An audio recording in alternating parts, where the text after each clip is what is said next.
All right.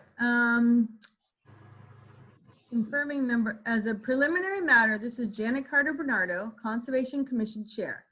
Permit me to confirm that all members and persons anticipated on the agenda are present and can hear me. Members, when I call your name, please respond in the affirmative. State, oh, the city's members. Okay. Peter, Aye. Artie, Aye. Allison, Aye. Bill. Aye. Steve was not there the last I looked. So Steve, it's hard for me to see the people and read this at the same time. Okay. Steve's not there. Okay, now staff, when I call your name, please respond in the affirmative. Debbie? Here. Clay? Here. And anticipated speakers on the agenda, please respond in the affirmative. Now I have to go back to my participants. So we have Catherine Nickerson, Here. Brad Alley, Here. Jess Delaney, Here. John Glossa, Here. John Rockwood, Here. Susan McCarthy. Oh, she's Susan. muted. Oh, you just muted yourself. Unmute, Susan. There you go. Sorry. You Here. can hear? Okay. And Timothy Paris. Here. Great. So everybody can hear us. We're good to go with good evening. This open meeting of the Town of Needham Conservation Commission is being conducted remotely, consistent with Governor Baker's executive order of March 12th, 2020, due to the current state of emergency in the Commonwealth due to the outbreak of the COVID-19 virus. In order to mitigate the transmission of the COVID-19 virus, we have been advised and directed by the Commonwealth to suspend public gatherings, and as such, the governor's order suspends the requirement of the open meeting law to have all meetings in a publicly accessible physical location. Further, all members of public bodies are allowed and encouraged to participate remotely. The order allows public bodies to meet entirely remotely so long as reasonable public access is afforded so that the public can follow along with the deliberations of the meeting. For this meeting, the Needham Conservation Commission is convening by Zoom app as posted on the town's website, identifying how the public may join. The general public is allowed and encouraged to ask questions during the meeting when directed by the commission chair and through use of the raise hand feature associated with the Zoom meeting app. Those that have questions or comments regarding a particular hearing will be called upon in the order they raise their hand, so please be patient. All supporting materials have been provided to members of this body and are available on the Conservation Commission website.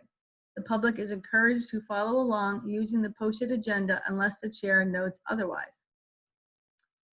Meeting business ground rules. We're now turning to the first item on the agenda. Before we do so, permit me to cover some ground rules for effective and clear conduct of our business and to ensure accurate meeting minutes. The chair will introduce each hearing on the agenda. I will introduce the applicant and/or their consultant to begin their project presentation. After they conclude their presentation, the chair will go down the line of members, inviting each by name to provide any comment or question. Please hold until your name is called. Further, please remember to mute your phone or computer when you are not speaking. Please remember to speak clearly and in a way that helps generate accurate minutes. For any response, please wait until the chair yields the floor to you and please state your name before speaking.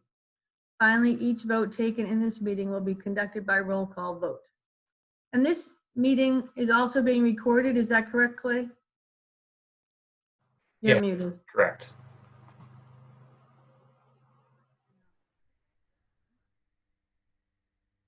Pull the agenda up. And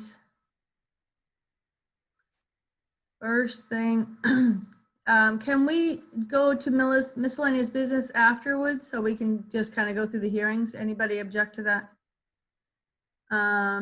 Hearings, so the first one was 30 Taylor Street, request for determination of applicability. My understanding is that what has been withdrawn. Do we need to do anything more than say it was withdrawn? No, that's fine. So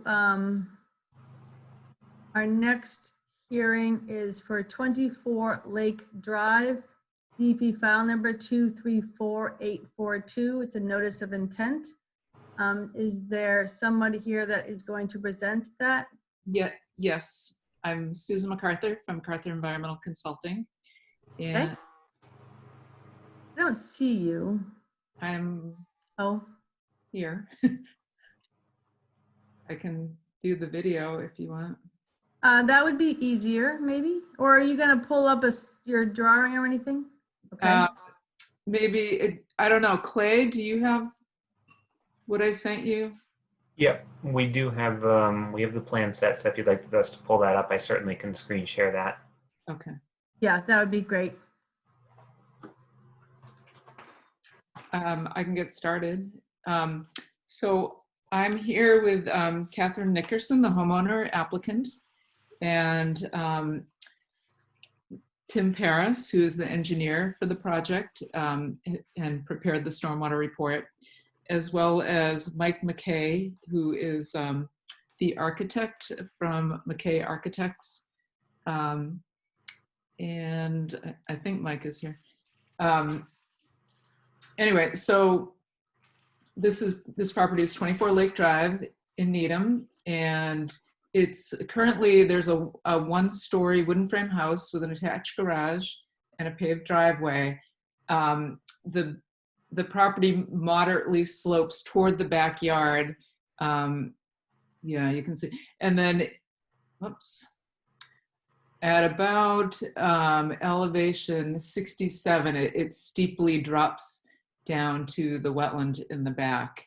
And so back in February, I delineated the boundary of the wetland resource area. It is associated with an intermittent stream that flows in a northerly direction, kind of parallel to the back property line. So what I flagged was bordering vegetated wetland, and with species like red maple, greenbrier, skunk cabbage, northern red oak, that type of thing. And so the project, so the 25-foot buffer extends up the slope, and then the 100-foot buffer slightly, it doesn't touch the existing house, but it does encroach into the area of proposed house within the outer 90 feet of the 100-foot buffer zone. So the project consists of tearing down the existing house and constructing a new house within the same footprint, only slightly larger. And like I said, it will be within the 100-foot buffer zone, approximately, it will have a full foundation, and it will be a two-story house. And it will be approximately 243 square feet of new impervious within the 100-foot buffer zone at the back of the house there. And we are proposing to install a Cultec system in the backyard to treat clean rooftop runoff. And we've hired Tim Paris, who I can turn it over to. He can speak to that a little bit. Tim, are you there? Tim, you can talk if you want.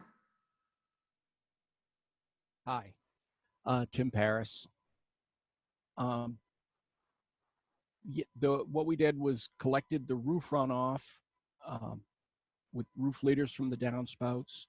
The roof leaders would come together in the backyard and go into a dry well that consists of 4 Cultec chambers for everything up through the 25-year storm. All of the runoff from the roof will be infiltrated into the ground.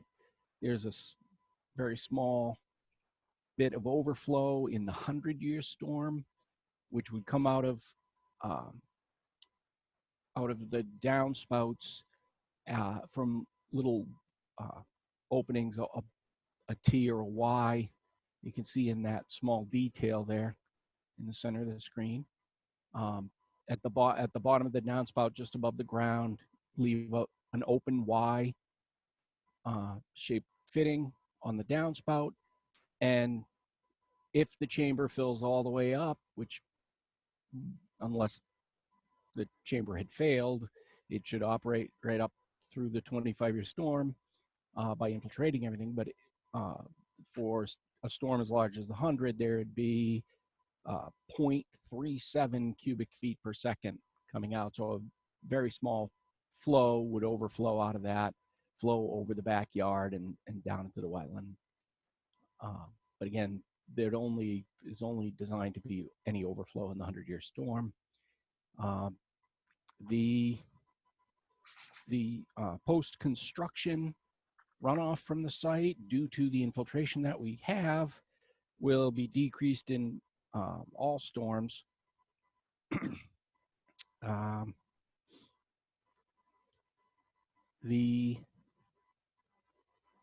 I guess that's basically it. There was some comments that I received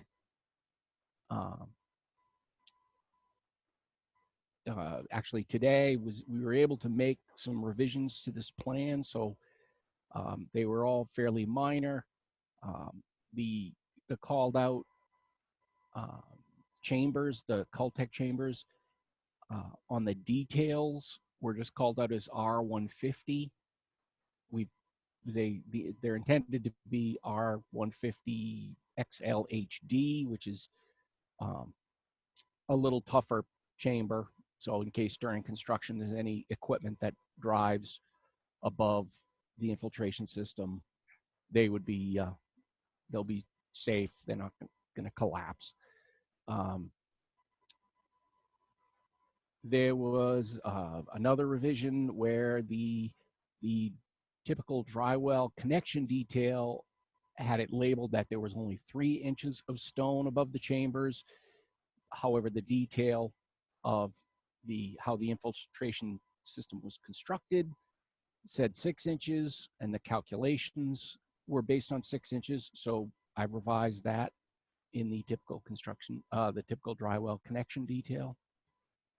The elevations on that typical dry well connection detail had incorrect. They were incorrect. It was copied from it was an inserted detail that was similar to one on another project, and the elevations had not been properly revised. The elevations on this site are all in the roughly around 60 or 70, and what was shown there was 200. So I put the correct elevations on that detail. And I labeled I added 2 notes to the house pointing to where the downspouts would be that have the Y overflows. They'd be at the back corners of the house.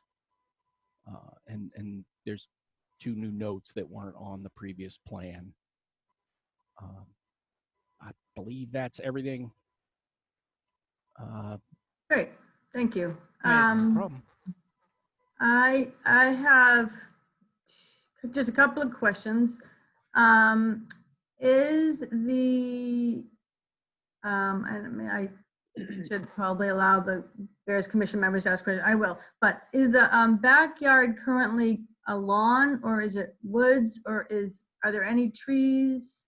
It's lawn. It's lawn right now. Catherine, the lawn kind of goes, I forget where it stops. Does it stop at the elevation 67, or does it kind of go down? Yeah, the lawn goes back to approximately where the drop off begins. Which is about 67. Yeah. So, I mean, we would, I don't think do anything with where the drop off is. That's just kind of woods. Yeah. Okay.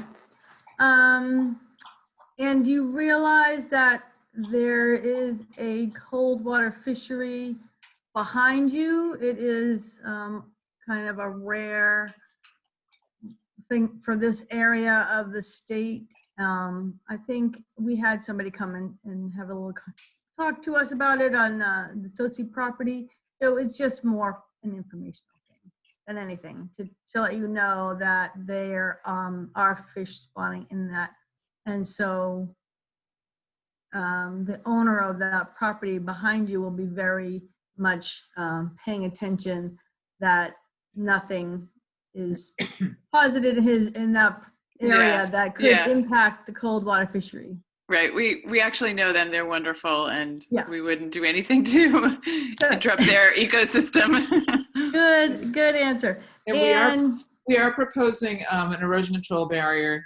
It was on the plan, a compost filter tube or equivalent. It'll be in the flatter part of the lawn, not where it's real steep. So I want to ask the various commission members if they have any comments. Artie, you have any comments, questions? Actually, I just I might have missed this. I don't have the plan up on my screen now as I was relying on the shared one.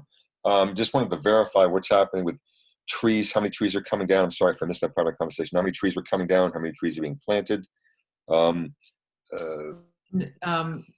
trees are being removed, are proposed to be removed, and no trees are proposed to be planted. Okay, so, okay, I'm looking at an aerial shot of the property now, the existing house. Not sure how old it is, and it looks, and there's a tree, give or take 20 feet, maybe less, from the at least the canopy from the existing house. So where is that tree on this plan? Hmm. In the front or in the back? In the back, I believe I'm looking at the right property. There's one, like, I don't know if my pointer works, but I guess it's when you're looking at the diagram, there's a small shrub and a tree, if I'm remembering correctly, on the far left, in the back on the left side. Is that what you're referring to? I think there's a big. Well, again, okay. I mean, this house, I believe this house was this house is, I believe, what, the third house in on the left as you get into Lake Drive. I think that's what, 24. You're talking 24. Yeah. Yeah. Okay. So on the aerial view, there's a fairly large tree in the backyard. Its canopy is only about 20 feet from the house. Where is that tree? I don't. You live in this house currently?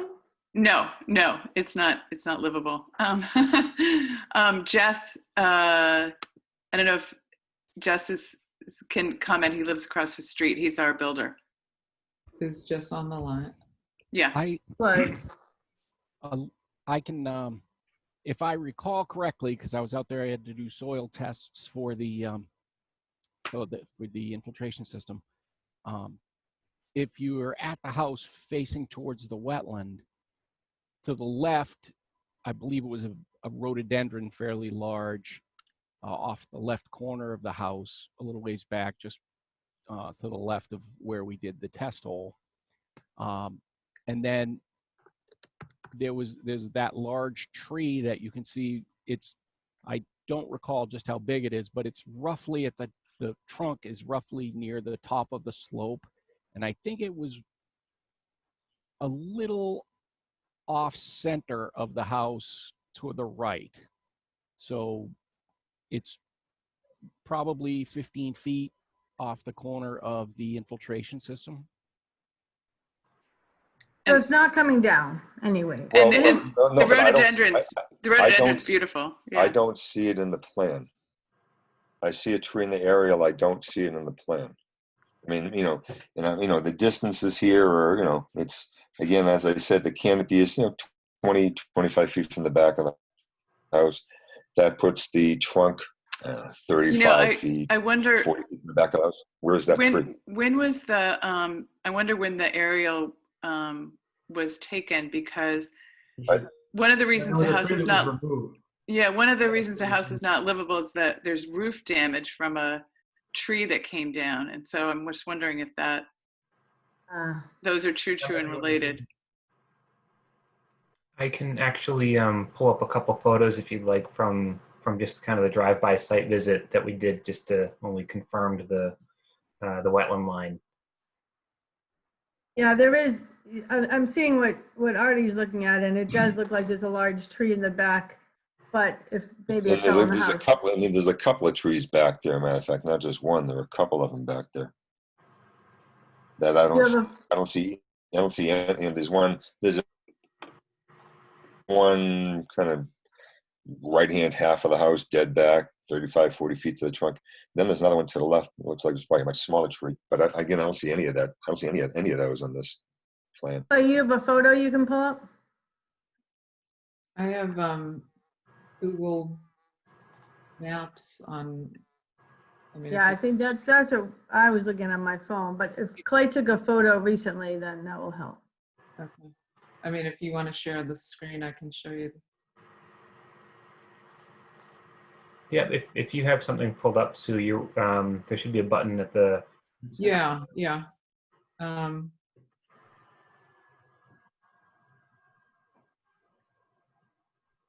okay, so here's 24 Lake Drive. Can you see my cursor? Yep. Yes. Yeah, so the house, the new addition is going to be about like here. The back of the new addition will be about to there.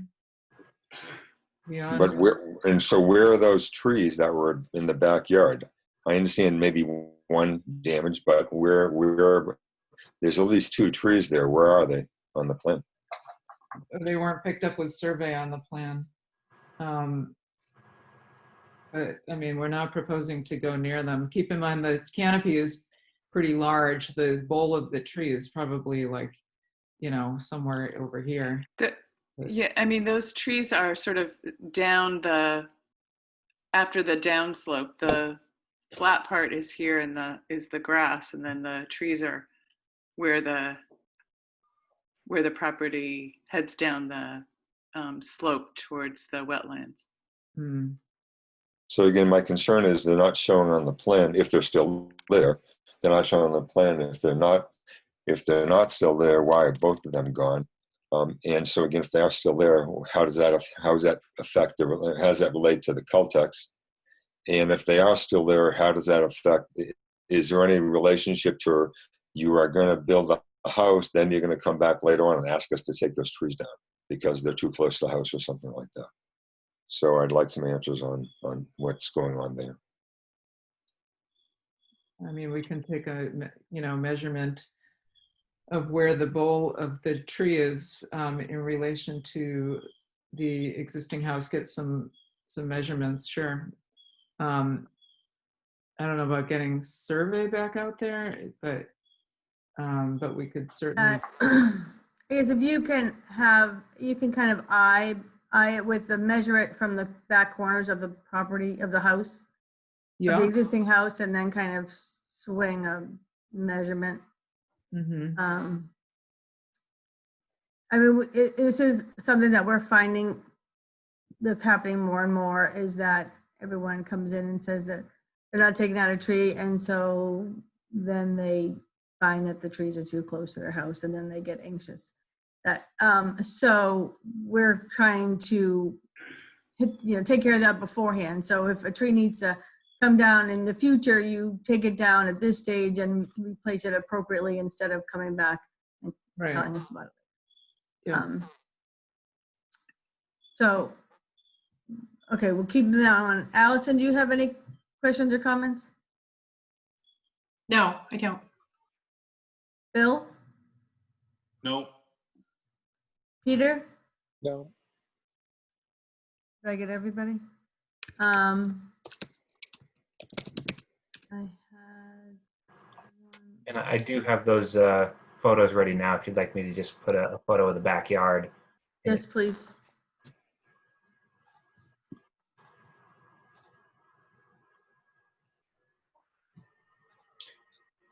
So when I was out there, you can see that the yard area, the extent of lawn is relatively flat.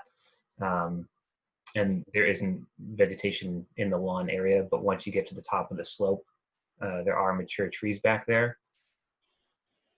And what's this stake that we're seeing?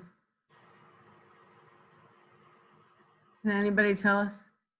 I don't know, maybe it's from when they did, That's just a survey. lot line for this property.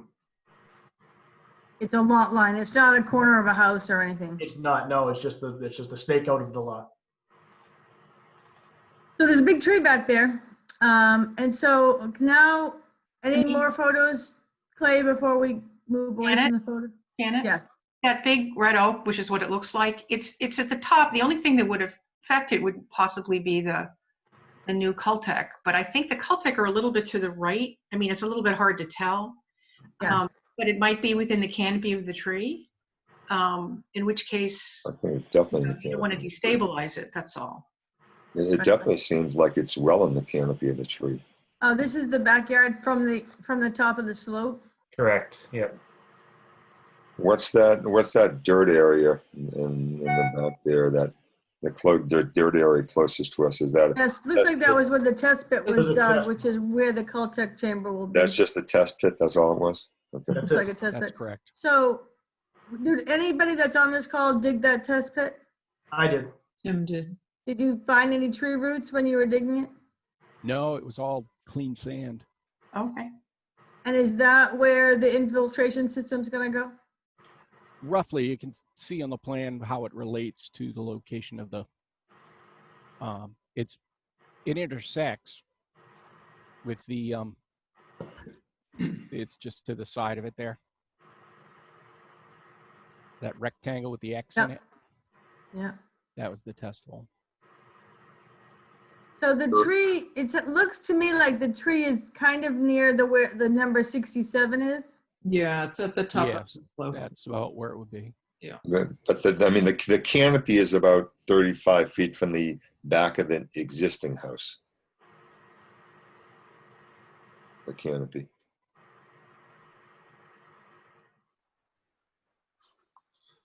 If that makes a difference in some of these decisions with the Cultec or not. Yeah.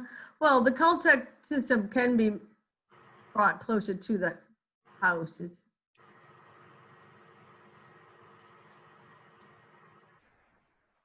I mean, it's good and far away. It can be brought, I mean, they're trying to get it close to the test pit, but it can be brought closer to the 72. It should be off the house by like 10 feet, but it's probably 20 feet away. I'm not really sure because I'm not scaling it, but. Yeah. Anybody that's involved have an opinion on that? Jess or Tim, or about if it makes sense to bring the Cultec system closer to the house? Or how far away from the house do you think it is right now? I would say you're correct. It looks like it's roughly 20 feet, or 25 feet, comparing it to the 25-foot buffer. It looks to be about the same distance from that corner of the closest corner of the house as the width of the 25 feet foot buffer. So yeah, it certainly could move closer to the house, roughly to where the roof leaders come together. No Yeah, reason, at least where 10 like the feet. 72 contour? Yeah, somewhere in that area. And anybody object to that? And then we would definitely keep it away from the canopy of the tree. Okay.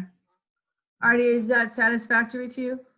Yeah, I mean, I'm just concerned about the health of the tree and don't want any issues coming up in the future. And as you stated, Janet, that we've had issues, people not saying trees are not coming down, and then later on, as the house is being built, all of a sudden the tree's a hazard tree. I'm not saying that's what's going on here. I'm just saying that's what's happened to us. So I want to bridge that chasm right now, as far as what's happening with that tree and what the thoughts are. So if we could even include in our order of conditions that the Cultec chamber gets moved 10 feet closer to the house to keep it outside of the tree canopy. Is anybody object to that? I think it's okay that I'm just looking at people's faces and having you shake your head no. and not calling a roll call on that. But so do we have any other comments or questions? I'll just go around one more time and then I'll take a motion to, if we do not think we need any more information, then I will, Actually, Janet, my apologies. I have not actually heard from the builder, the owner, any statement of regarding that tree. I would like to hear their thoughts regarding that statement of that tree. As the owner, I would say the tree is a huge asset. We have no intention of pulling down that tree, nor does it seem like it's anywhere near where we're intending to have the house. Yeah, Thank and you. as the builder, in an untypical situation, I live across the street. I've lived on Lake Drive for 19 years. And I'm quite familiar with how wonderful the Rosemary trails and all that stuff are. And I wouldn't advocate any action like that. Okay, thank you. Just wanted to hear it on record. Thank you. Just a personal thing, like I am across the street, so I'd like to see it stay too. Thank you. Allison, any more comments? No, set. Peter, any comments? Nope. Bill? No. Artie, anything more? No, I'm good. Thank you. You feel like we have enough information to close the hearing, or do you want to see a plan come back that has anything on it? I think we technically either need a motion to close this hearing or make sure that we have enough chiming in from us to say it's okay to have a motion to close this hearing. So if there's no Clay, you have a Clay? I just wanted to mention that we did have one of the attendees had their hand up. They raised their hand virtually. That hand looks like it since has been lowered, but if you wanted to just take a Yeah, moment. if anybody in the audience have anything to add? So it looks like we do have a hand back up from listed Mike McKay. Okay, Mike McKay? I'm going to allow it to unmute you if you'd like to ask your question. Yeah, I actually took it down because I was verifying the 25 feet. I'm the project architect. That's all. Great, That's thank all. you. All right, anybody else have anything to add to this? So I will take a motion to close the hearing. So moved. Second. Bill, second. Okay, so in favor, Allison? Aye. Or against, I guess. Peter? Aye. Bill? Aye. Artie? Aye. Janet, aye. So this hearing has been closed and we will be deliberating on the order of conditions, I believe later this evening. Great, thank you very much. Thank you very much. Thank you. Thank you. Thank you. Okay, agenda. Wild. Oops, that's the whole wrong meeting. Okay, agenda. Who do we have here? That was 24 Lake Drive. We have 60 Wildwood Drive, DP file number 234763. Request for amended order of conditions. And I believe the applicant, Brad Alley, was here earlier with us. And if you've lasted all that time, now it's your turn. I am here. Thank you, Janet. Yeah, so we had obtained an order of conditions in 2016 when we purchased the home and did some home renovations.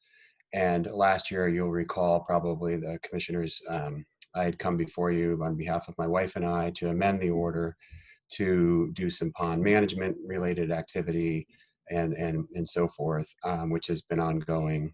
And so right now we're seeking to amend the order again, which would be the most efficient way to accomplish the two things that we want to do, which is one is related to a ramp, you'd call it, or a boat launch. I don't know exactly what you call it, but essentially we live on the Charles River. And of course we have the retention pond also that is on our property that takes the stormwater from a number of town streets that goes under a culvert under our property into the river. on the river, there is a boat launch that there's a concrete pad in the river. The house was built in 1965, and it had to be at least that old because there's a neighbor's house there that apparently, in any case, the concrete pad, and then it extends up and it's this long ramp as if it's going to be a place where you'd be bringing speedboats and backing them into it. And it's just absurd. And as you see in the pictures, it's, I mean, it's a dangerous concrete broken up eyesore. So I have no need to replace it or repair it.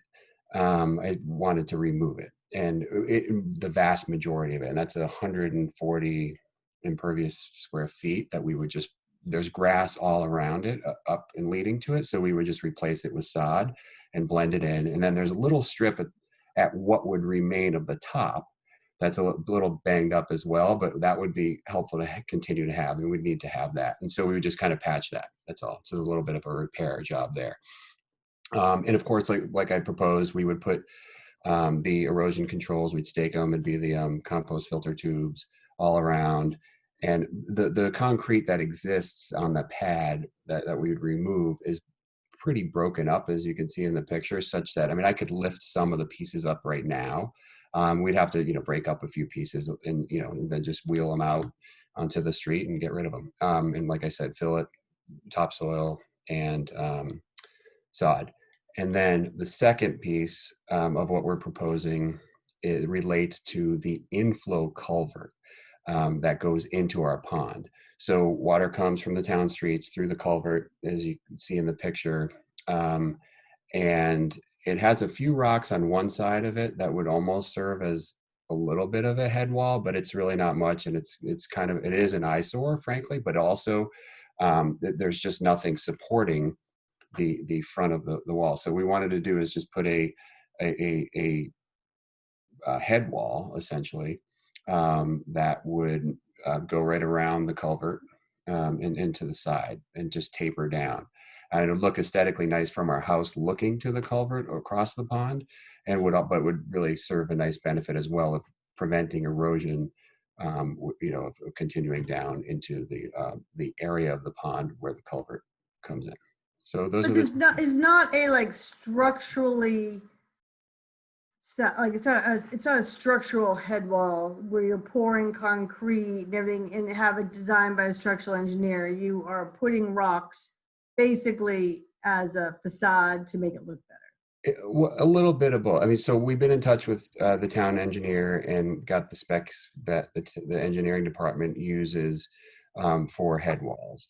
It's not apples to apples because what they gave me is a 48-inch culvert, but we have a 30-inch culvert. So that's one start. And then they build it a certain way. It's just square, essentially, and it's high, and it's just kind of almost an eyesore. We would do something similar. I mean, in that it would still have a proper masonry base of crushed stone so that it can heave or deal with the heave in the winter. And the front of it would be a dry stone look, but in the back of it we would have masonry, where we would propose to have masonry what do you call it, a form of sorts, so a little concrete holding it together in the back, so that it doesn't ever fall over, and then it would slightly taper upwards away from the pond, which is the way you build these things. You start lower at the sort of the base level, and then it goes kind of up closer and closer. I mean, I'm exaggerating it if you could tell what I'm doing in the video. Are you bringing in any type of equipment to build this wall? No, it would just be a good friend of mine who is a owner and operator of a masonry company. He and I were going to do it, and just by hand. It's just a job by hand, and By hand, it's totally by hand. I guess that's really what I was envisioning. Yeah. When I'm thinking of big head wall, I'm thinking of big concrete poured trucks. No. I mean, it's almost the way you described it initially, Janet. But I mean, to be fair, I want to say that it's not like we're just sticking rocks there. I mean, we're sticking rocks there, but we're making them structurally sound. But we're going to be doing it by hand. I mean, it's just old school. He's an old school Irishman who, is going to be just placing them and backing it. But yeah, we're not. And it doesn't need to be structural. Like the pipe is not failing in any way. No, this is, it's, what it does is it provides the aesthetic from the front. So that you're looking at nice stones on each side of it rather than a culvert of an eyesore. But by building that and building it soundly, which we will, it will prevent the erosion coming down into the pond, which right now there's nothing stopping anything from just dropping down. And this will head that off. And how are you getting rid of the concrete ramp? By wheelbarrow. By wheelbarrow? Yeah. You don't need a backhoe or anything to do that either? It's No, so that crumbling? It's quite crumbled. You can see in the picture, there are big pieces that need to be broken up. So what we were going to do is use his jackhammer, which as it sounds, that sounds like, things go, but it's just, it pulsates and basically you just pulse until it breaks off a piece. And then you grab the piece, stick it in a wheelbarrow and wheel it up to the street and to the truck. So it's not like Oh, things. talk about cabin fever, huh? You're going to be entertaining yourself all summer with a wheelbarrow. Anybody have anything to say? Allison, you have any comments on this? Yes, I'd like to see the pictures that you keep referring to. Oh, they're in your folder, but maybe Clay, is it possible for you to pull them up? Yes. I can't pull up pictures while I'm talking and listening to people. Yeah, it's really hard. I agree. But Sure, maybe. Clay, can you pull up attachment 2? Are you able to do that to start? And we can show. So that's the ramp. So the picture, I was standing in the river when I took it, and it's looking up into the yard. So there's all grass in front of it. It's a boat ramp. It's like a kayak ramp. Right. Ramp, yeah. Yeah. And it's that the piece there, it's 20 feet long from the bottom of the picture to the top, 7 feet wide. Yeah. And that we would remove. So like I said, a lot of that we can just pick up and cart off, and then some of those 3 bigger chunks just need to be broken up a little bit to be able to be manually carried out. So that's the boat launch, and then in attachment 4 is a pretty little picture I made of the culvert. Oh yeah. I joke about it being pretty. I mean, that's my first attempt. You still see the pipe. You're not doing anything behind it. Or on top of it. Yeah, right. On top of it. You're not covering the pipe. Well, no, so that's a good point. I didn't. It's going to go. The black line on the top will go a little bit higher than the pipe than I depicted there. I don't know why I didn't raise it a little higher. So then, yes, and it'll be above the top. Are you going to put like loam on top of that pipe and a little more grass, or? Yeah, we'll fill it in. Yeah, with loam. Yeah. Yes, absolutely. Yes. But you'll now have something to fill it up against. Exactly. That's what it'll do. Right. Yeah. Okay. Yeah. Peter, do you have any questions? No. Artie? No, I'm good. Thank you. Bill? No. So this is a modification to the existing order of conditions. We just add one thing, Janet. Yep. We just wanted to state for the record that the town will not be maintaining the head wall, that the owner and future owners will be required to maintain it. So this has been discussed with our town engineer, is that correct? And so, Correct. and his statement is, if you build it the way you're showing, he's not going to maintain it, and you are willing to maintain it, and any future owner will have to also maintain it. And that will be written in our order of conditions? So it's written in Exhibit C of the Which is amendment. our amended. Yep. And I could just state, Janet, for the record, that yes, I absolutely agree with that. We will maintain it, and any future owner would be on the hook for that, and we're fine with that.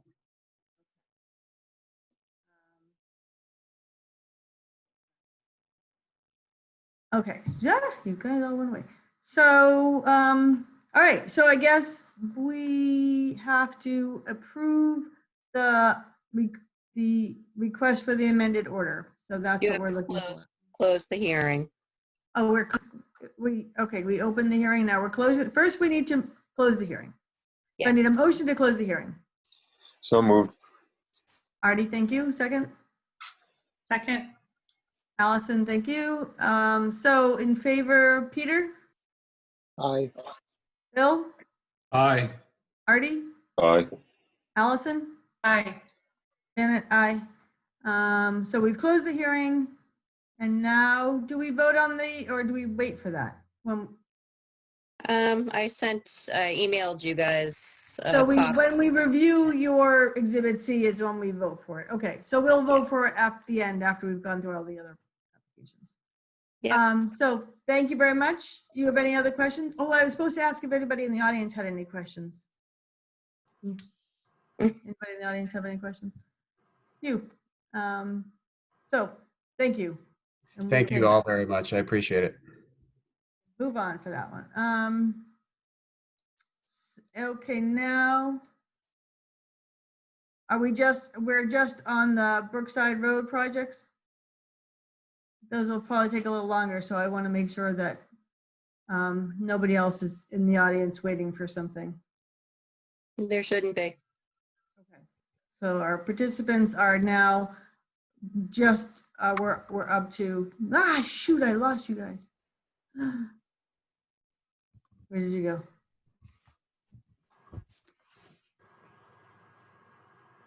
Deb. We can see Oh, good. Phew. I thought I X'd out of the whole thing. I was trying to get rid of my participants and I could just see Deb hanging on there. Okay. So now we're up to 18 and 12 Brookside Road, DP file number 234844. Does it make sense? Well, do we need to do the other business, the certificate of compliance first? Or does it No, matter? no, it's fine. Does it make sense to do 62 and 12 and 18 and 12 at the same time? Well, why don't you ask John Rockwood the logical way to go about this, I think. Why don't we start with 18 and 12, and at the end of that, we can decide whether we want to keep that one open while we go over to 18 and 12? I mean, 62 and 12? Okay, we're gonna start with 18 and 12? Yep. Okay, so we're opening 18 and 12 Brookside Road, DP file number 234844. This is a notice of intent. And do we have a representative? Yep, John Rockwood from Ecotech and John Glosser from Glosser Engineering is also a participant in this webinar. You want to present your project? Yes, I will. Basically, 18 Brookside Road is an existing single-family house with a paved driveway, a couple of decks behind it, a small brick patio, lawn, a stockade fence. But hold on, I'm sorry, John. Is there a way to have a plan shown to us while he's talking? I sent it to Clay. I'm on a little Chromebook, so things don't work so well sometimes. That's right, Clay, he's pulling it up. Thank you. We can see sheet. Okay. Let's see. Sheet 1 is the existing conditions, so we can just it's down in the lower right corner. And this is the same project that we had all gone to and looked at a bunch of mitigation that happened. No, this is a different project. Oh, this is the one next door? This is next door. The mitigation project is out behind 62. Out Oh, in okay, sorry. So this is a separate project. Okay, This lot actually has an existing order of conditions by the previous owner that we've requested a certificate of compliance on as part of this one. okay. What we have here is an existing single-family house with a paved driveway, a couple of decks, and an existing patio and a shed, and a stockade fence that pretty much surrounds the property. We're proposing to remove all of those items. And if Can we zoom in closer to the actual 18? It's, Thank you. Yep. All right. I'll go through the resources one on the proposed sheet because it's easier Great. to see them all in that one. because that one's actually colored up. I didn't color up the existing sheet. Okay, that's But there's a fine. large wetland system out at the rear of the property. So again, driveway, house, decks and a patio and lawn and landscaping that we're proposing to remove. There's also a two-stemmed birch tree within the fence at the rear of the property that we're proposing to remove as part of this. It's been affected by Oriental bittersweet and has taken some damage from the vines through the years. The vines have been cut, but the tree is still somewhat damaged by the bittersweet. But we're Oh, that's proposing, right at the 25-foot line? it's right at the 25-foot line. It's two-stem birch to be removed. Okay, And there's also a 12-inch persimmon tree. That's how you say it, that we're proposing to remove as well on the other side property line in the lawn area. We're proposing a lot of planting, so I'll get to those afterwards. Yeah. We're going through what's coming out. Now we're Okay. going through what's proposed. We're proposing to construct a new single-family house with a attached one-car garage and a deck. We're proposing, there's a paved driveway that extends slightly onto 12. That's why part of 12 is part of this. There's going to be a new Okay. lot. There's going to be a new lot line between 62 and 18 at some point. It just hasn't been figured out and gone through planning yet. So the driveway for 18 is extending slightly onto 12 at this point. And that's Oh, what- okay, eventually they're gonna be a new line, that will there's help, going to be a okay, new lot. 12 is going to be split between 62 and 18 at some point. great. So we filed 12 as part of both filings, just so it's covered. Perfect. It's all under essentially the same ownership. So that's what we're proposing. We're proposing to use the same septic system, which is out in front of the property.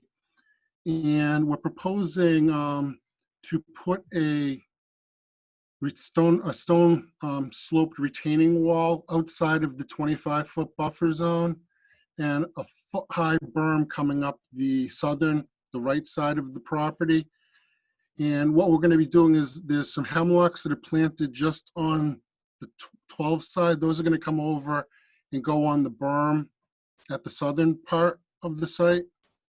So where's this retaining wall, the red line? The red line is actually the 100-year floodplain. Oh, okay, where's the retaining wall? All the stones, those rocks? The stone-looking thing, and then there's a brown line that's the erosion control barrier. Okay, So the dark green line is the wetland line. The light green line is the 25-foot buffer zone. The red solid line is the 100-year floodplain. Then there's a more faded green line that's the 50-foot buffer, and then the 100-foot buffers are out in the front. So in reality, a lot of the house is actually outside of the buffer zones. There's a wetland across the street, and there's a wetland to the rear of the property. So there's a lot of... so when you show, so I guess this plan I found slightly confusing because it says existing house to be raised, and then it has a proposed deck. But it's actually, the proposed house is where they exist, like that's all the proposed house also. That's the proposed house outline, yes. Okay, So I was thinking you were building a deck on nothing, I was very confused. no, we're taking down the existing house and putting up a house in the same footprint and putting a deck out behind it.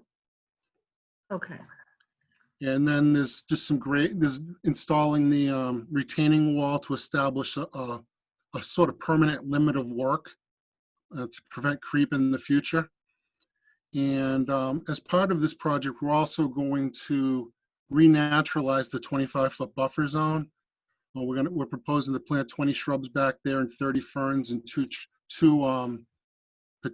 proposed native trees back there.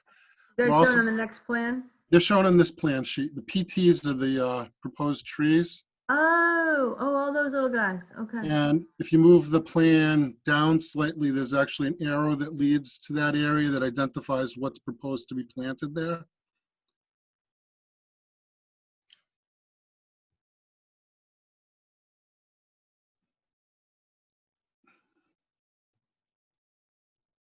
Yeah, we're proposing some sweet pepper bush, American witch hazel, and high bush blueberry, and then 10 of 3 different species of ferns.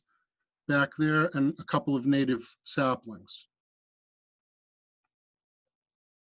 Also on this lot, we're proposing to move 12 hemlocks from 18, which are sort of form the hedge at the boundary between 12 and 18 at this point. It's going to form the new hedge between 24 and 18 and 24. New hedge between 18 and 24. Okay, what? There's 12 hemlocks that are shown on the plan. The property's 18 and 24. Okay. 18, yeah. We're basically going to transplant those hemlocks from 18 over onto the southern property boundary between 18 and 24. Okay.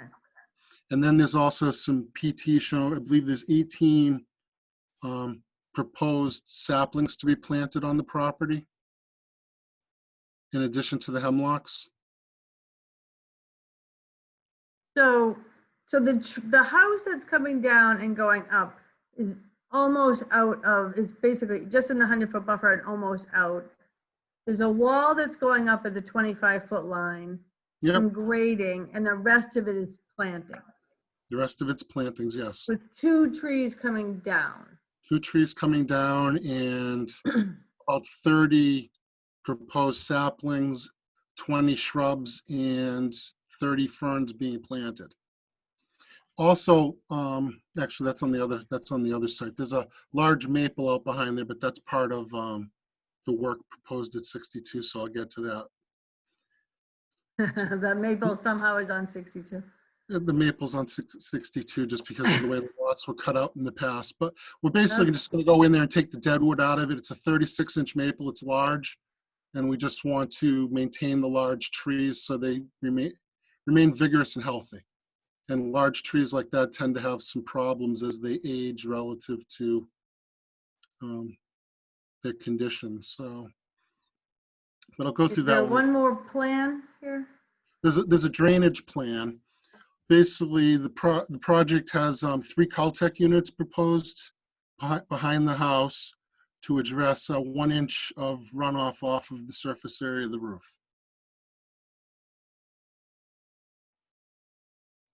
There should be a third plan sheet. Yeah, that's the one. Yeah, Yep. this is it. Yep, there's the 3 Caltech units in the design. Again, 1 inch of runoff off the roof area. Presently, the roof goes to the ground, goes to the ground surface. I did review these calculations and they seem fine. Okay, so are you done with your presentation? Yes, I am. So anybody, any commission members have any questions? Peter?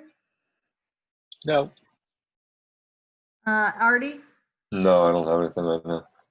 Bill? Can you just go back to the first plan?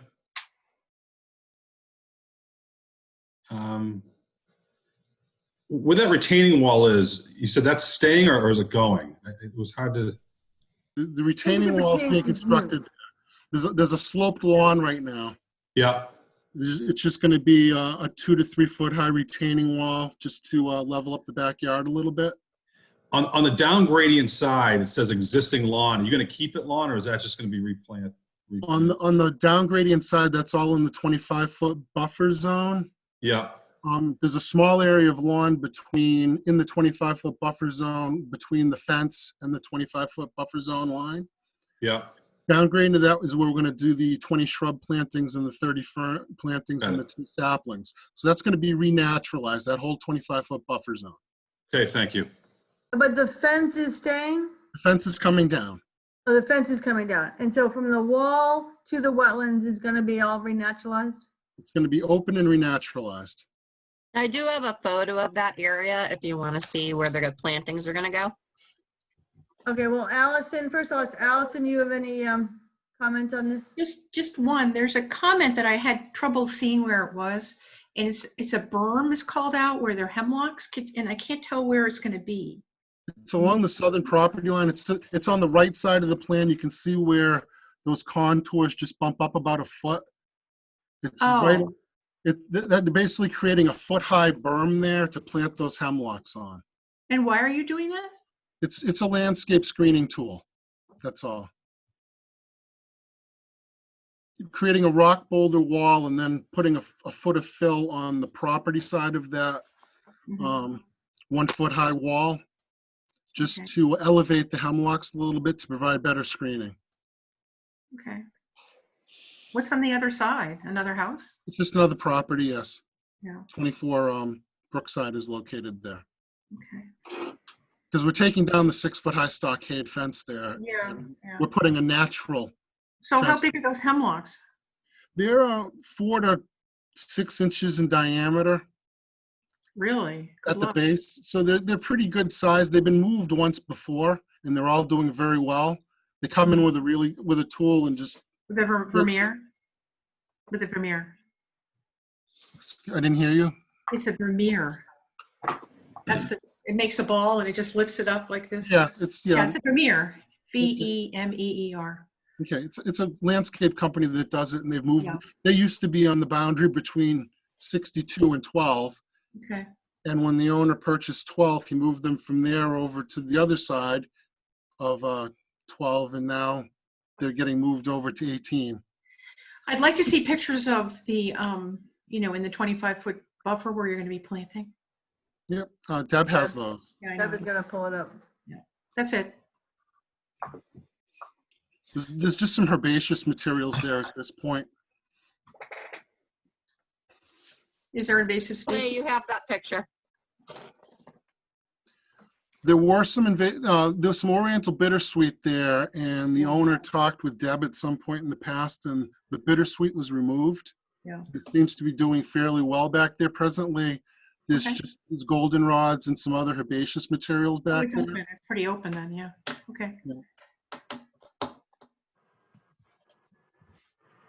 Oh, pretty. Okay. Yep, so we're just gonna put 20 shrubs back there, 2 saplings and 30 ferns, just to renaturalize it a little bit. I see some stuff that's been cut. See that stuff's Yep. coming up, whatever that Mhm. is. Yeah. Yeah. Okay. There's a crabapple. All right. And Any there's a other little bit- photos that we want to look at while we're I see a at tree photos? that's been cut, or is that a tree? Look at, there's a tree that's been cut down. See the stump? Yeah, I can see this stump. Yeah. When did that happen? Looks like a fresh cut. I'm not aware of when all that stuff happened. It was sometime within the last few years, Mr. Russell purchased this property and did some quote unquote invasive species work back there. Well, we do remember what's happened on on his main property next door. So let's keep that in mind, where permission is not always asked and but forgiveness was. Right. And he did a significant job of restoring it, so. And that's why we're proposing to put the plantings back here, the saplings and the shrubs and the ferns to renaturalize the area, because the invasives, were removed from back here. It's because it's sunny. That's why. It's going to happen again. The invasives are gonna happen again? Yeah, I don't think you're planting enough to stop invasives, but that's neither here nor there. Just is going to be, maintenance issue. It's just so sunny. Right. Make something with a big canopy? Is that the idea? Yeah. A lot of Um, birch trees or something. I don't know. Well, it's sunny right now. These maple trees haven't leafed out yet too. So there's massive red maple trees along the wetland edge. So that'll provide some shade. Where's this big 36-inch maple that's? It's pretty much straight ahead. It's in this picture. Sort of behind the pink stake. I think I see it. Yeah. So there's a few deadwood branches up there that just from that tree that should be removed. Other than that, the tree's in pretty good condition for a 36-inch red maple. Mm-hmm. They put the fence up here. This fence was done by the prior owner. I know. I wonder why. I don't know. Why would you do that? Right? Block out the river. It's weird. It's a beautiful wetland. Yeah, they might have had dogs. They might have had kids that they want.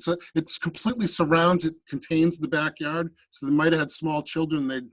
Oh, okay. Oh, I see. Yeah. Okay. Okay. That's again a reason why you take the fence down. You put up the retaining wall to prevent future creep, and you renaturalize the area, and you create a nice viewscape. Yeah. Okay. Clay or Deb, are there any other photos that we want to look at? Of this lot, I just took a picture of the back of the house when we went Okay. inside the fence. Anybody else have any comments, questions? Anybody in the audience? Clay, do you see anybody raising their hand in the audience? No, I see no hands. And so we'll go around to the commission to see if anybody has any further questions. Peter, No. Artie, No, I'm good. Allison, No? Bill? No. I'm good. And so do we have everything we need that we can close this hearing? And so if we do, then I'm looking for a motion to close this hearing. If I So can provide one statement first. Yes. Basically, this project is also located within priority habitat. So we had to go to MISA. It's not located within estimated habitat, so notice of intent didn't have to go to natural heritage, but we had to make a filing under the Massachusetts Endangered Species Act. And we received the response from natural heritage already, which was sort of amazing given the time frame and the remote working. And they determined that this project, the whole project, because they deal with complete and single projects by a single owner, the entire project will not result in a take of the rare species. Well, The that's rare, good. the rare species is the northern long-eared bat. There's a couple hibernacular along the aqueduct in Wellesley, and they basically swing a pretty big circle around the hibernacular, and that's what's mapped as habitat. If you look on the rare species maps, you'll see two big circles. That's the Yeah. species. That's the species that's known from that area. So just for complete disclosure, we actually made that filing because the notice indicated we would be making it, and we actually did get the response already. So I figured I'd report that. Thank you. And do we have a copy of that in our records? I have provided it to Deb. Thank you. And is there, with the work within the 25-foot no disturb zone, have you filed a waiver because it's planting, so which is typically something that we accept and allow, but is there a waiver request? There's no requirement for a waiver for that activity. It's actually allowed under your bylaw regulations. As in the second section of your bylaw regulations is activities that are allowed without a waiver, and planting of native plants within the 25-foot buffer zone doesn't require a waiver of the regulations. That's what our waiver says. Nice to have somebody tell us what our bylaw says. Yeah, well, I read it on occasion. And is that reasonable? Does anybody have any issue with that? We typically request, most people ask for one, but we usually just grant them. Nobody has it. So if we have all the information we need, I'm looking for a motion to close this hearing. So moved? Second. Allison and Artie, thank you. So Peter, Aye. Bill, Aye. Allison, Aye. Artie, Aye. Janet, aye. Okay, this hearing is closed. We don't need to go to the request for certificate of compliance for the same property to clean up the file. Yeah, we can do that. We might, while we're here, we might as well do that.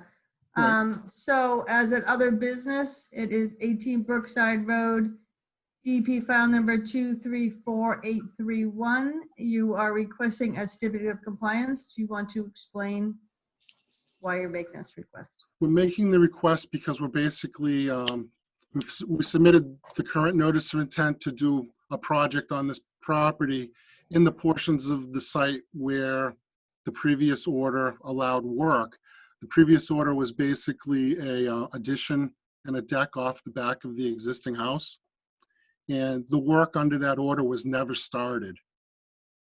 So what we're basically doing is saying the work never started, so we're just requesting to close out that order, and then the new order will allow for the new project to move forward. Okay, anybody have any concerns with that? It was never started, so there's no, so I'm looking for a motion to grant the certificate of compliance for 234831. So moved. Second. Second. Oh. Oh, go ahead, Bill. Bill second. Okay, so all in favor, Allison, Aye. Peter, Aye. Bill, Aye. Artie, Aye. Janet, aye. Okay, so 18 Brookside Road, 234831, that project has been closed as a certificate of compliance will be signed off on. And 18 and 12 Brookside Road, 234844 has been closed, but I do not believe that we have the paperwork to complete the order of conditions tonight, just to give you a heads up on that. Okay. So now we can open 62 and 12 Brookside Road, DEP file number 234845. This is a notice of intent. I believe John Rockwood, you are still here as the presenter. Yes, I And am. if, I guess Clay, you could pull those drawings back up again, that would be great.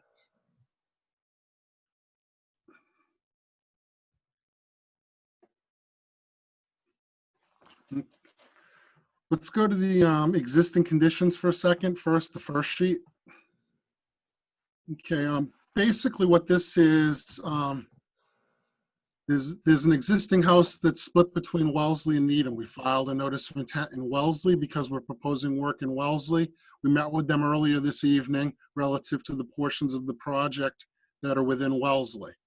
We've been continued to June 4th to allow them to, they have a slightly different process from you guys. They actually draft the order of conditions while the hearing is open, and then they vote on it and close it and issue it at the second meeting. So that's the process that we're working with there. They essentially have no questions or comments on the part in Wellesley. Basically, you have a project that's on the Needham-Wellesley line. The house is mostly in Wellesley. There's a large gravel with pea stone covering driveway. There's an existing barn. There's a small gazebo out behind. There's some retaining walls. The 12 and 62 parcel is subject to an open order of conditions that was extended late last year, I believe, through September of this year. And basically, some of the work under that order was completed. There was a house at 12 that was removed. The existing septic system at 12 was removed. There were decks and other things at 12 that were removed. There was supposed to be a pool and patio system between 62 and 12 that was installed. Instead, a wood patio and a little swim tub were installed instead of the larger in-ground pool and large hardscape patio area. The retaining wall along the 25-foot buffer zone was installed. Significant landscaping was installed along Brookside Road in between 12 and 18 Brookside. The garage where the gazebo is was removed, and a half-size gazebo was installed on the foundation, and the balance of that foundation was covered with pavers. And there was a paved area between the barn and the gazebo that was removed and converted to lawn. That was all under the prior filing. And has that, a certificate of compliance been issued for that? It hasn't. What we're planning on, what we're hoping to do here is roll that project into this one and then close out that order. Because certain things have been done, but we didn't build the new house at 12. We didn't build the new septic system at 12. We didn't do the project changed. It all stayed within the approved limit of work, but the project changed. Didn't wasn't there some amendments or modifications or something along? Yeah, there was an amendment and a modification, but those didn't necessarily cover the changes.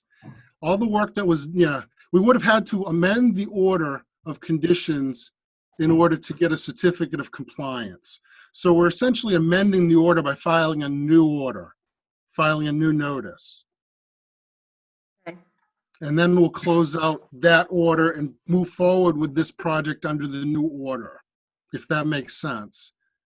It's not like Brookside where the project, 18, where the project never started.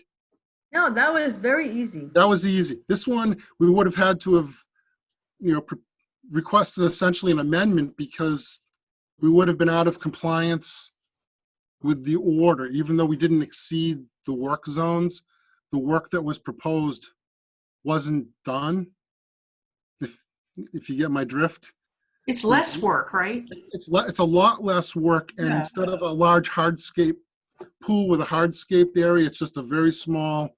It's a small swimming pool. It's a swim tub, is what it's called, and it has a wood deck around it where the water can go through it and infiltrate. It doesn't have a hardscape patio. Also, there was an infiltration system that was installed that the gazebo was supposed to be connected to, but the gazebo was never connected to it. So the infiltration system is there. So why don't I go through the proposed project, and then we can sort of figure out where to go with this. So this one was a little complicated, but my report explains exactly everything that was done, everything that wasn't done, and what we're proposing. So what's Hey, proposed? tell us what the colors mean first. I will tell you the colors. The dark green line is the wetland line. The lime green line is the 25-foot buffer zone. The red line is the 100-year floodplain. And then we have the 50-foot buffer zone and the 100-foot buffer zone. And so what's proposed is to take down the existing house and put up a new house, remove the existing driveway, and install a paved driveway instead of the gravel and pea stone driveway. And there's infiltration systems that have been proposed relative to the house, and there's an infiltration system in Wellesley associated with the driveway, and that's been sized to meet all the requirements under the Wellesley bylaw. There's actually a catch basin, storm scepter, and an infiltration system on sheet 3 that we can go through after. So basically what's proposed is to construct a new house, bring the wood patio and swim tub into this order of conditions, change the work that was proposed on 12 into landscaping and lawn, extend the existing retaining wall across to connect to the one at 18. So we have a line along the 25-foot buffer zone, again, to prevent creep. There's planting of a number of native saplings where the hemlocks were. And there's five big trees. One of them's in Wellesley, but there's 4 big trees, the 36-inch maple, there's a 72-inch willow, there's a 48-inch oak and a 24-inch oak that are all going to, it's basically deadwood removal and maintenance. Remember, under the prior order, that 72-inch willow was proposed to be fairly heavily maintained. And they went in there and actually did some of that work, and the willow's actually resprouting from some of the cuts that they made to some of the branches. And it's looking fair for 72-inch willow that's taken some storm damage in the past. It's actually looking fairly good. So he really likes the big trees and he wants to maintain them. And since some of them are in lawn, they're more sort of a landscape tree at this point than a natural native tree in the forest. So if you take out the dead wood and you address storm damage as it happens, the trees, are more vigorous and healthier moving forward. So What that's are what some of these X's on the plan? the X's are basically. That's where the stormwater systems are proposed, since they aren't shown in the proposed. I just did it so I'd know where things were on this plan. Great. Just like I circled the 5 trees so I could find them easier. Yeah, I could find him that way. That helps. Yeah. So again, what we're proposing, there's an existing gazebo that he built. He's going to take that one down and build a new gazebo there to match the style of the house that's being built. And he may or may not replace the existing pavers on top of that garage foundation. It might stay as bluestone, or he might change it to a different paver type. Again, it's on top of an impervious concrete slab foundation, so it's sort of irrelevant. All the work is within an existing structure. We're proposing 3 roof infiltration systems, one to the north, of the house. That one's partially in Wellesley and partially in Needham. And then there's one to the east toward the top of the plan from the house, one to the southwest of the house, just outside the 100-foot buffer zone, which handle 1 inch of runoff off of the entire roof surface. Again, there's infiltration proposed relative to the paved driveway that's in Wellesley. Again, they're reviewing that for compliance with their regulations. And I think that pretty much sums it up. It's basically an extension of the existing wall to the wall at 25 with changing some of the grading, upgrading of the wall to make the area smoothly graded, and then planting additional native saplings within that area as screening. So this is mainly taking down a big house and putting back a big house. And a Yeah. bunch of other little extra stuff all around. That's essentially what it is. It's taking down the big house and the barn area. There's a barn there as well, a second building. It's not shown on, if you go back to sheet 1, you can see the There are photos also if you want to see them. Yeah, we should see the photos. Yep. I do remember the property. And there's a large pea stone driveway that's actually extends into a Needham as well. That's going to be converted to lawn to the east of the house. Do I pull up photos now?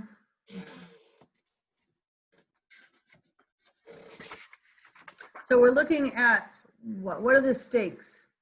The stakes are the wetland flags. We actually put them back by survey, and I walked out there and confirmed that the wetland line remains accurate, because this was the one, this was flagged at the time when we did the big filing on 62 in the past. So is he cutting that grass? That's been grass for a long time. There's an actual cut meadow area. Yeah, That area is, you can see the meadow area over to the right. See that retaining wall up between the trees and the right side of the picture? Yep. The area downgrading of that is cut as meadow under that cutting plan once or twice a year outside of the nesting season. Wasn't there like a path or something? That's way out back.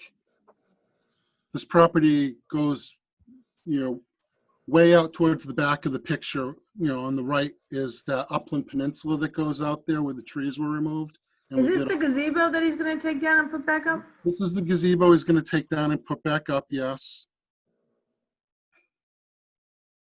And the new gazebo will actually be connected to that infiltration system, which doesn't have anything. He installed the infiltration system, and there's actually nothing going to it at this point. So, because the gazebo was supposed to be connected to it, but it wasn't, because the project was still moving forward, and the house that was proposed to be built at 12 was supposed to be connected to that as well. So there's a large infiltration system there that was constructed, but nothing ever was piped to it. Any other photos that we want to look at?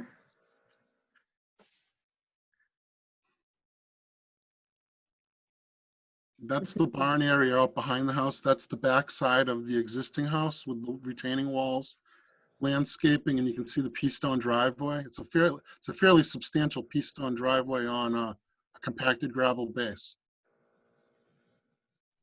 And is it going to stay pea stone driveway or something else? The driveway is essentially all in front of the house, and it's, let's say 85% of the driveway is in Wellesley. But what material is it going to be? The new driveway is going to be pavement. This is all going to be taken out and converted to lawn. And then it's going to be a paved driveway after that.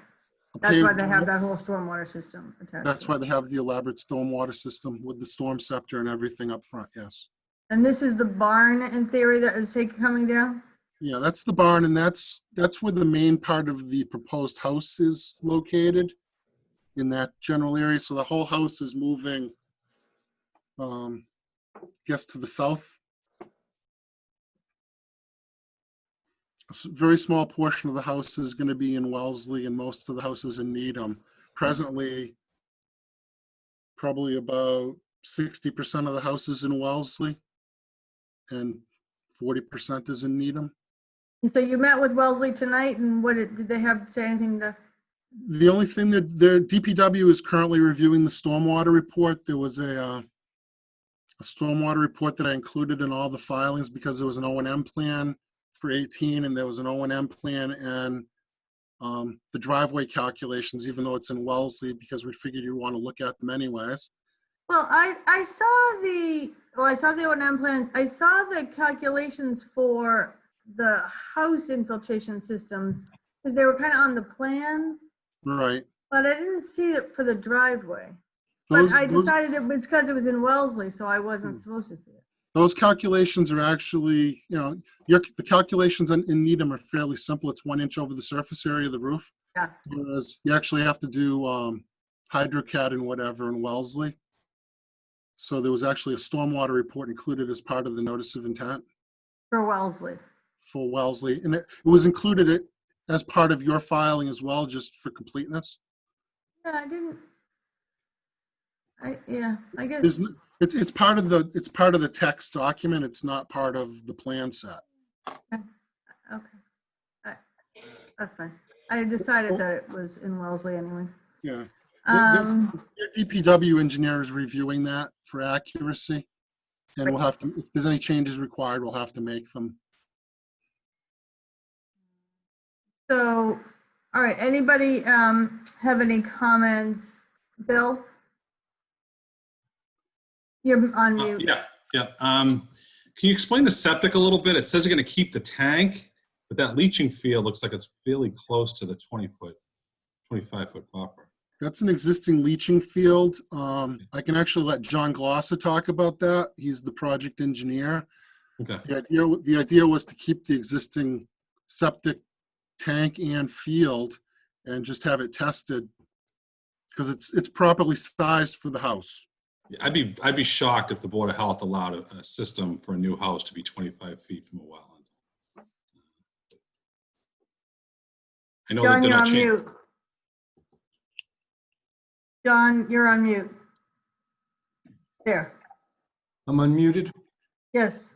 So the way it works in Massachusetts is this is not considered new construction because it's an existing 4-bedroom house and it's a proposed 4-bedroom house.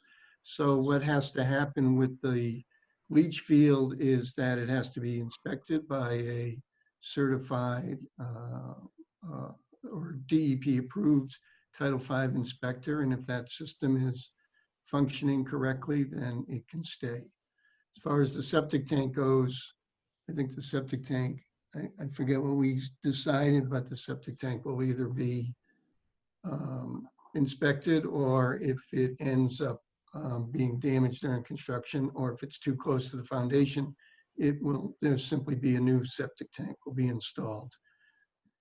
And that's pretty much a standard procedure. And I do a lot of septic work and I've done a lot of septic work in Needham with the Board of Health. So that's how it would work for this, and that's how it would work for number 18. I'm surprised that it wasn't tested earlier. I mean, it's so close to the wetland, and it could be any groundwater infiltration into that leaching field would cause it to fail. And it doesn't look like you guys have a lot of options to relocate that.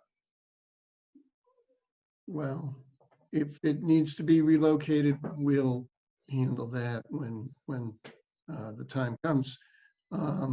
I believe that, first of all, this is Hinkley soil with the deep water table. The water table is essentially the wetland, and Hinkley soil is hydrologic group A soils.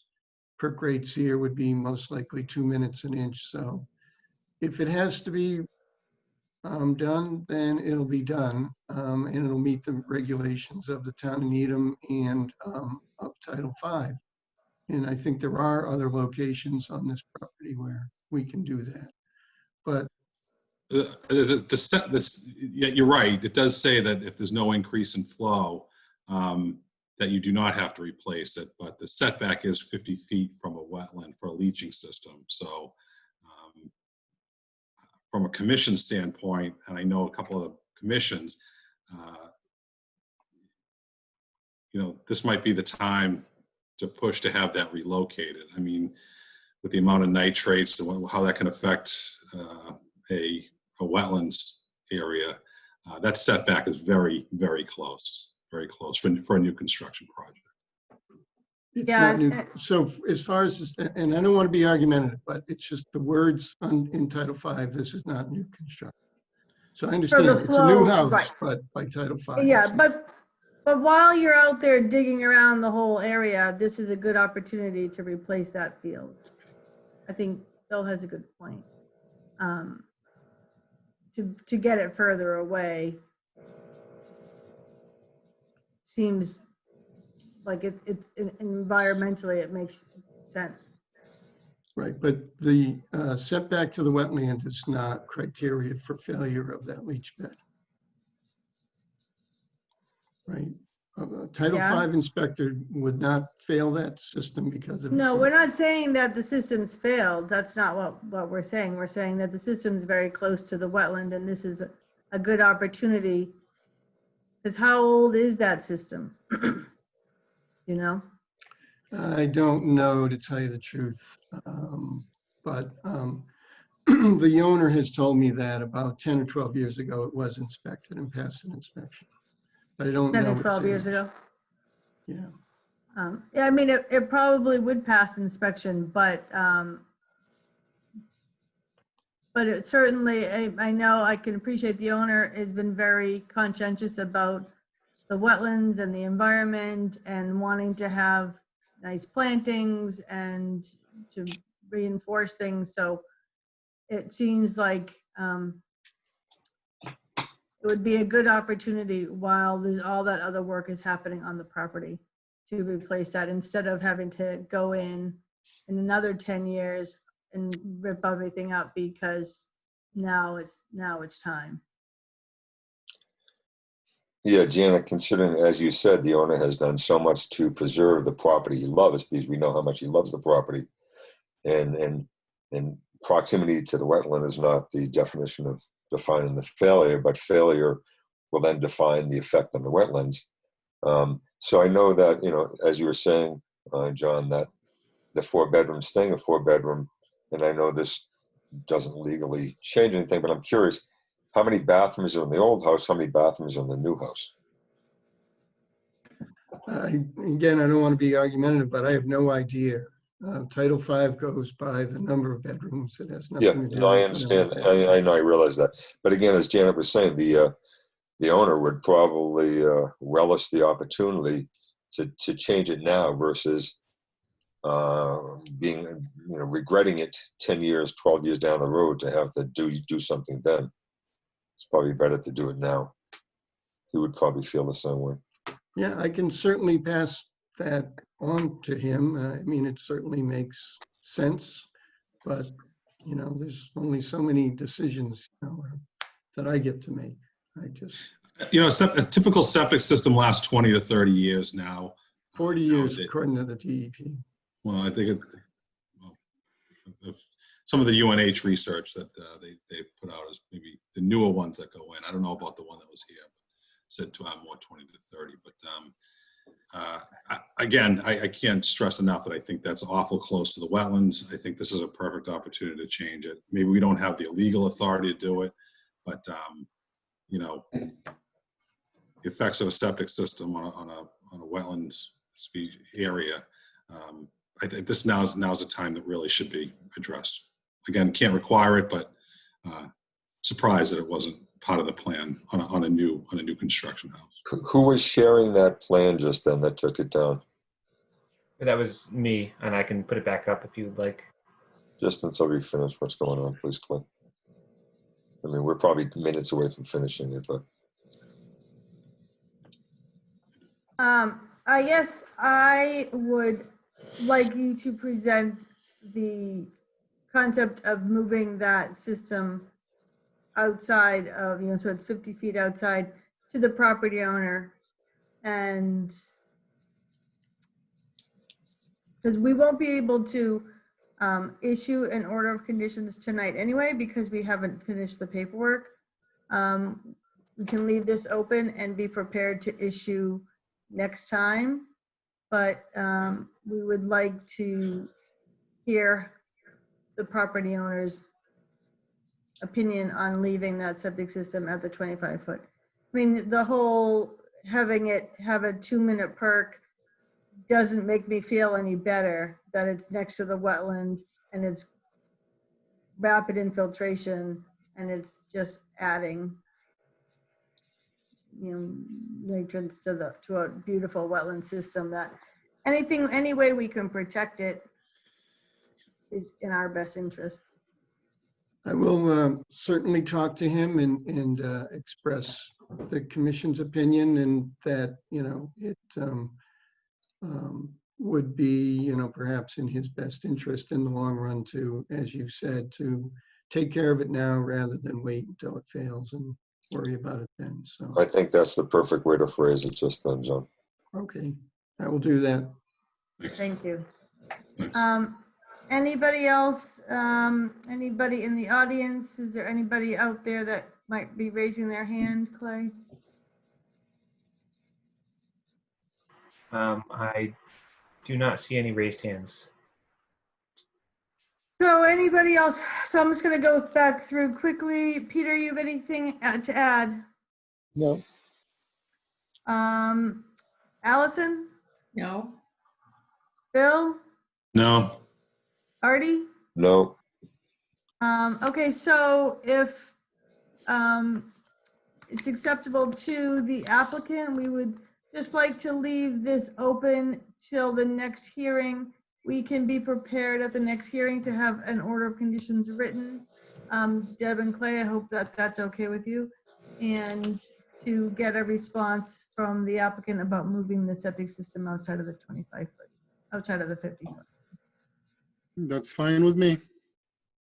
Okay, so we need a motion to continue this hearing till when is the next day and time? We're not doing times, but the next meeting is the 28th. May 28th. Okay. Okay. So moved. So moved. Second. Okay, all in favor. That would be Peter, Aye. Bill, Aye. Artie, Aye. Allison, Aye. Janet, aye. All right, we will continue this on May 28th. Thank you very much for your patience and your colored drawings. Thank you. Thank you. Okay, close list of participants. So remaining items. We already did 18 Brookside. Do we need to do 78 Brookside? Yes. And I can give a quick intro as to what 78 Brookside Road is. Okay, so 78 Brookside Road, DP file number 234841, a minor modification request. Yep. So we did just receive a quick comment when we issued the order of conditions that there was a minor typo in the Exhibit A regarding their planting plan. So we were going to address that at this meeting. In the interim between last week and this week, the applicant came back and requested to make some more kind of modifications to their planting plan based on what was approved at the previous meeting.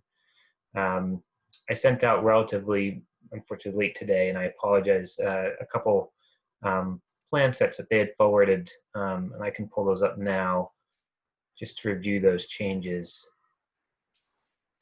Essentially, what was approved at the last meeting for 78 Brookside was the removal of 1 tree within jurisdiction and 3 trees outside of jurisdiction. They had requested and were approved to do some mitigation plantings that consisted of 8 trees and 4 shrubs. At that hearing, it was requested that they move one of the plantings outside of the 25 foot in lieu of obtaining a waiver. But that was in total 8 trees and 4 shrubs for the replacement of that 1 tree that was in jurisdiction. And I'm pulling that up right now.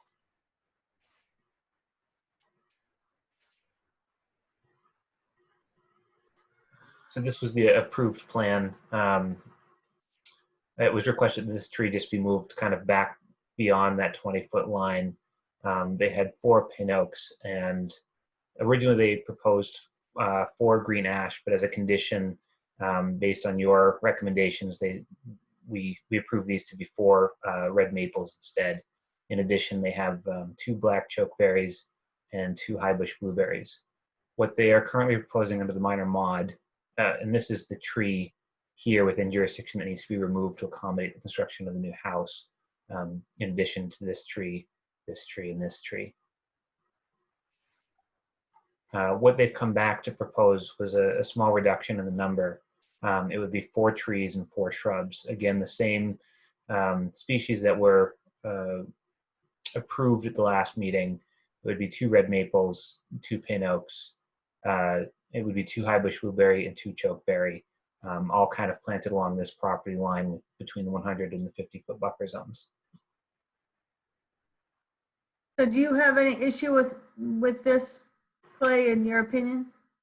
In my opinion, based on the precedent I've seen, as well as our town tree removal guidelines that we have on the website and how we've typically handled administrative approvals, it is a replacement mitigation plantings in excess of what is usually required. So I would still say that it is kind of above the minimum that I've seen asked for at these meetings.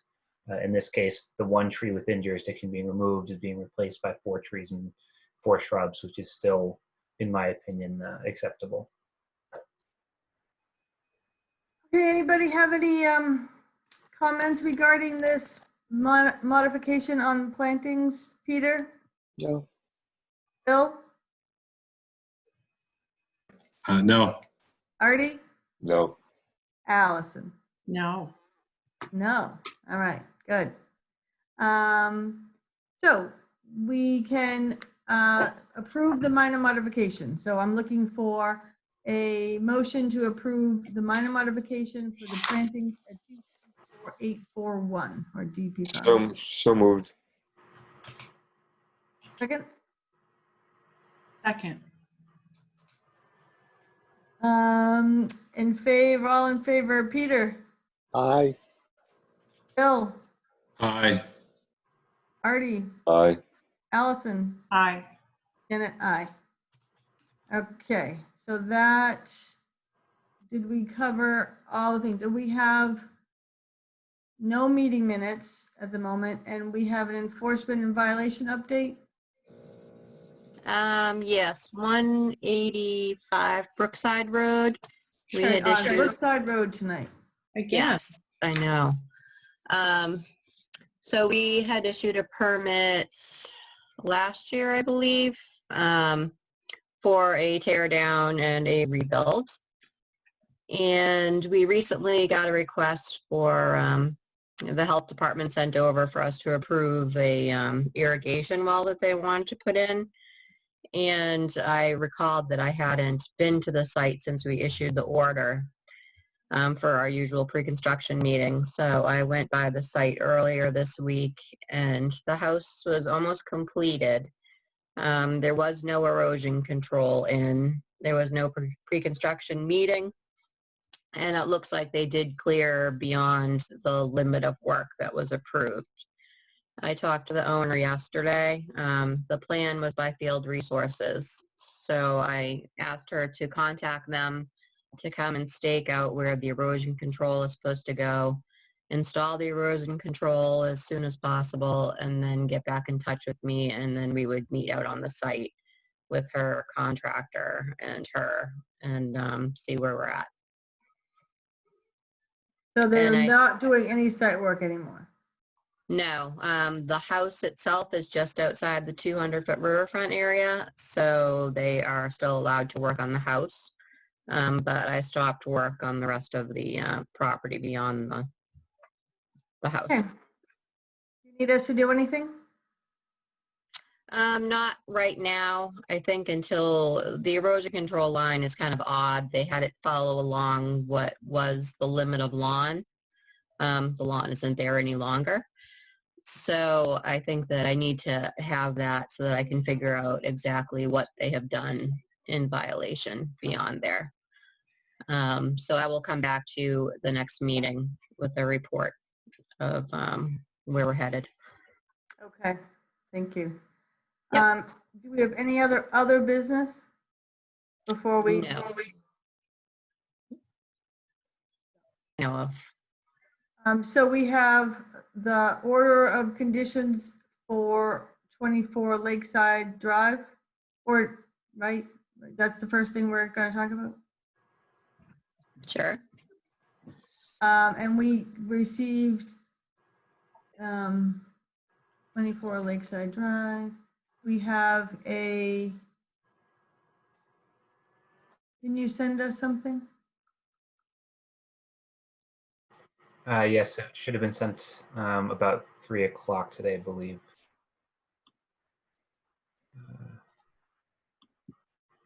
Actually, closer to 4:30. Sorry. Maybe I didn't save it in my packet. Has anyone had a chance to read that? Peter, yes? 24 Lakeside, did we say we were gonna add anything during that discussion? Well, we're gonna move the The tree. Caltech. Yeah. Oh, yeah, I knew there was something. Caltech got to be moved. So can we include that on, maybe I can find that. Came from you,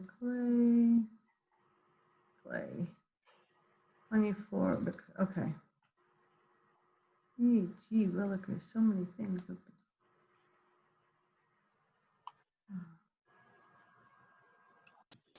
Okay.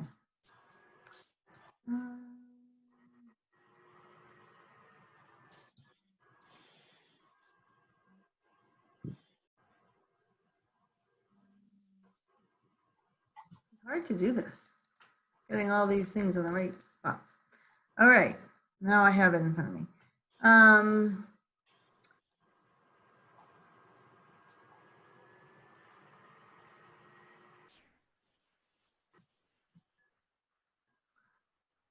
Would that just be go under general number 7? Or does it need to go under pre-construction so that we see that plan? I thought, hold on. I thought this wasn't continued till next week, so we see it, or I mean, do we? We close the hearing. Oh, sorry, we closed it. We said we would add it to the order of conditions. Sorry about that. Yeah, correct. That's okay. I'm just trying to decide where we're going to add Yeah, it. no, my brain is. I would add it under pre-construction. Under pre-construction. So, Yeah.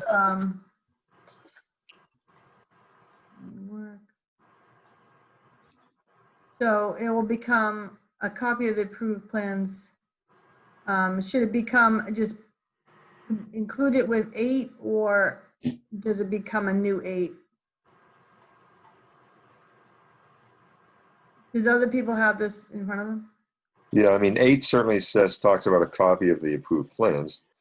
So it certainly makes sense to put something either as part of 8 or the new 9, whatever. Yeah, I think it should become a new 8. So wait, let's just say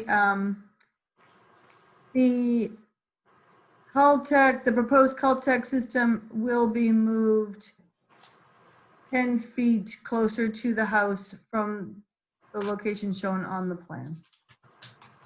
Is that okay? Say that one more time, Janet. What was that again? The Caltech system will be moved 10 feet closer to the house than shown on the plan. Closer to the You don't want to just require them to give us a new plan before we give them the order? With it moved?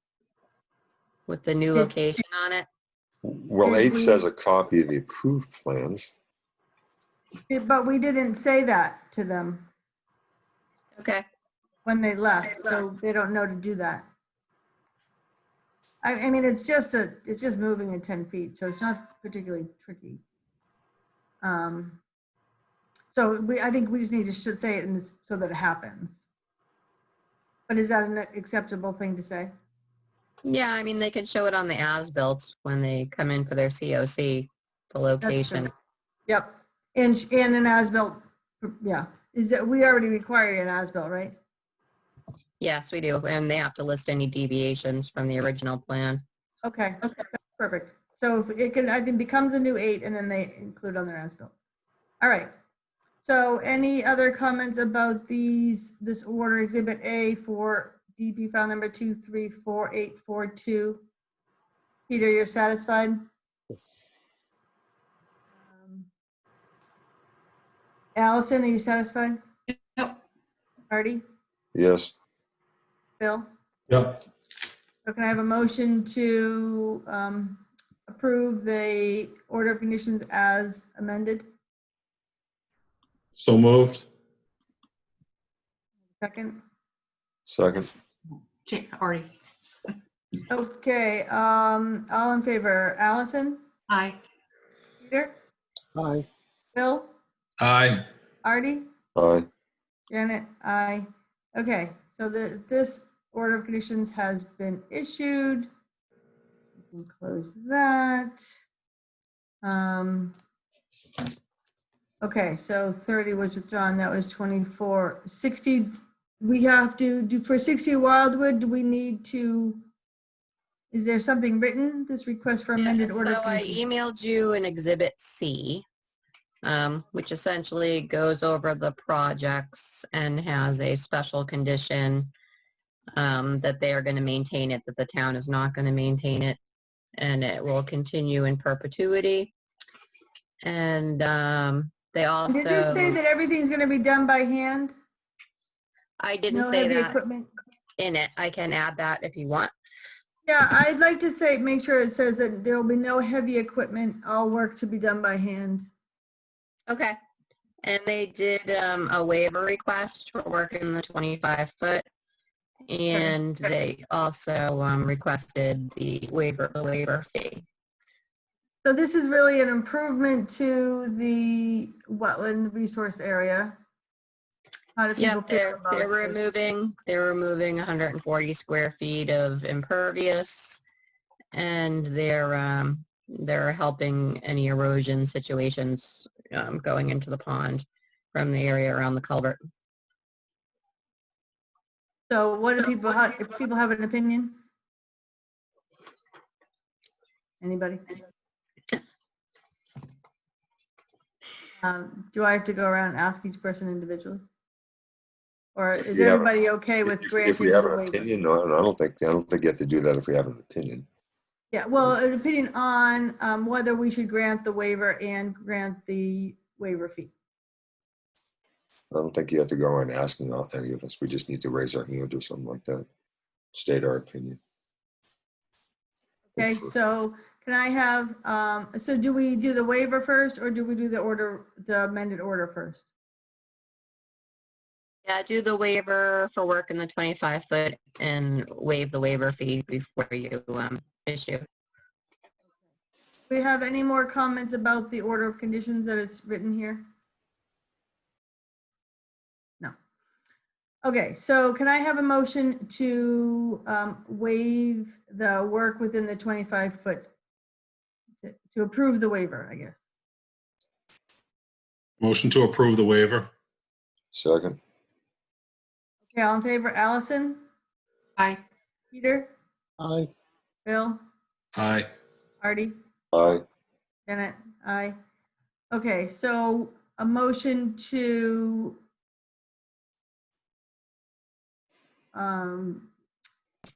Waive the waiver fee. waive the waiver fee? Waive the Motion waiver to- fee.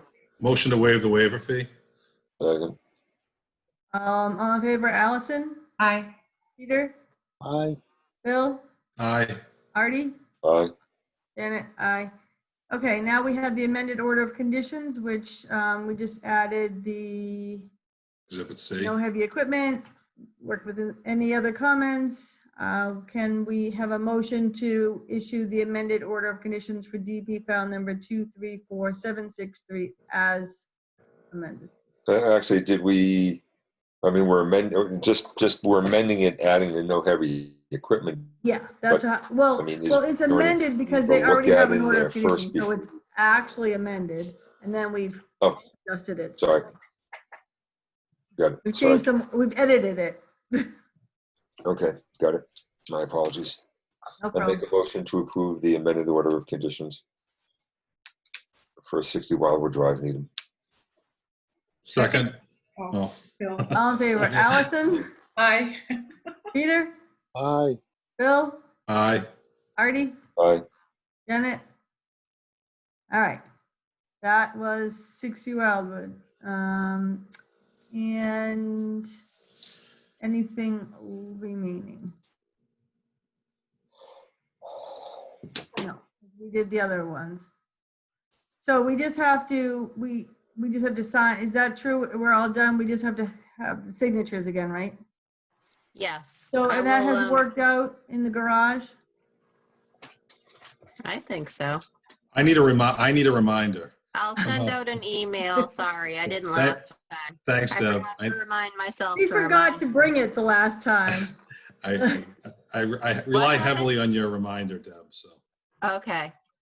Kids, remind me to remind my commission. They're all hanging out behind me. I just put it in my. Yes. I will email you and let you know as soon as they're in Janet's garage. Okay. You think that Brad knows Setting he's a still reminder here? in her phone. Sorry. Brad know that he's still talking to us? He's maybe wanting to be part of our conversation? He's welcome to be, so I thought that's fine. Deb, I think turn on the video so we can see all your kids behind you. That's what I think. Well, I know Clay and I have been trying to troubleshoot my video problems, and we haven't been able to figure it out. Maybe next time. Likely story. Thanks. All right, so I guess Deb, when are you gonna put those in the garage? It will probably be tomorrow afternoon. Okay, and then we'll send out an email to everybody. We'll send out an email. Yep. Great. So now we just need a motion to adjourn. Motion moved. So moved. Can I have a second? Allison, I know you're in there. Seriously, I'll second my own motion. Put my hand in next time so I don't step on somebody's toes. No, it's totally great. All right, Peter, Aye. Bill, Aye. Artie, Aye. Allison, Aye. Janet.